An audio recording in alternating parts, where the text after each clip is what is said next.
क्या हमारे ऋषि मुनि पागल थे जो कौओं के लिए खीर बनाने को कहते थे और कहते थे कि कौओं को खिलाएंगे तो हमारे पूर्वज को मिल जाएगा?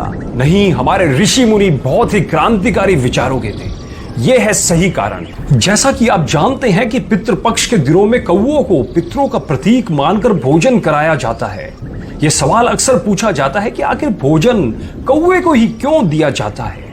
यहाँ कुछ ऐसे ही जवाब और रियल फैक्ट्स हम आपको देने जा रहे हैं जिससे आप जान सकेंगे कि भारत की प्राचीन सभ्यताओं में कौवे को इतना महत्व क्यों दिया गया है और पौराणिक कथाओं में कब कब कौवे का जिक्र आया है। गरुड़ पुराण में बताया गया है कि कौवे यमराज के संदेश वाहक होते हैं।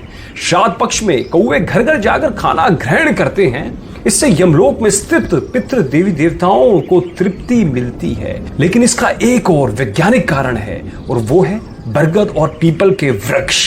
ये दोनों वृक्षों के टेटे कौवे खाते हैं और उनके पेट में ही बीज की प्रोसेसिंग होती है। बिल्कुल सही कह रहा हूं, कौवे के पेट में इन बीजों की प्रोसेसिंग होती है और तब जाकर बीज उगने लायक होते हैं। उसके पश्चात कौवे जहां जहां बींट करते हैं, ध्यान दीजिएगा, कौवे जहां जहां बींट करते हैं वहां वहां पर यह दोनों वृक्ष उगते हैं। दोस्तों, आपको एक बात और बता दूं, पीपल केवल जगत का एकमात्र ऐसा वृक्ष है जो राउंड द क्लॉक ऑक्सीजन यानी O2 छोड़ता है और बरगद के औषधि गुण अपरंपार है। देखो, अगर अब ये दोनों वृक्ष को अगर हमें उगाना है तो बिना कौवे की मदद से संभव नहीं है, इसलिए कौओं को बचाना पड़ेगा। अब आपको एक बात और बताता हूं कि मादा कौवा भादो महीने में अंडा देती है और नवजात बच्चा पैदा होता है। तो इस नई पीढ़ी के उपयोगी पक्षी को पौष्टिक और भरपूर आहार मिलना जरूरी है। इसलिए हमारे प्राचीन ऋषि मुनियों ने कौओं के नवजात बच्चों के लिए हर छत पर श्राद्ध के रूप में पौष्टिक आहार की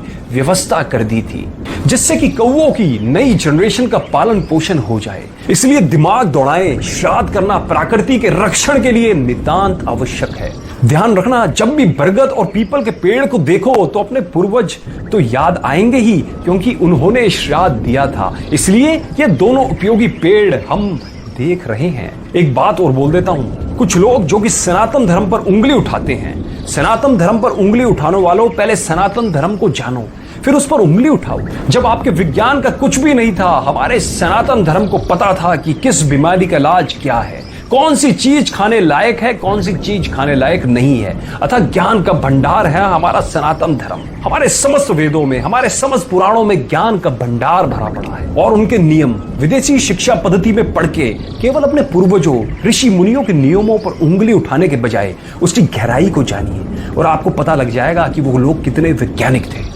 दोस्तों, मैं आप सब लोगों से एक अपील करना चाहता हूं कि इस वीडियो को ज्यादा से ज्यादा शेयर करें, जिससे समस्त लोगों को हमारे सनातन धर्म के बारे में पता लग पाए और उन लोगों को यह भी पता लग पाए कि हमारे जो पूर्वज थे, जो हमारे ऋषि मुनि थे, वो कितने वैज्ञानिक आधार पर चीजों को सोचते थे, उनका आकलन करते थे। और सब लोगों को इस ज्ञान के बारे में जरूर बताएं।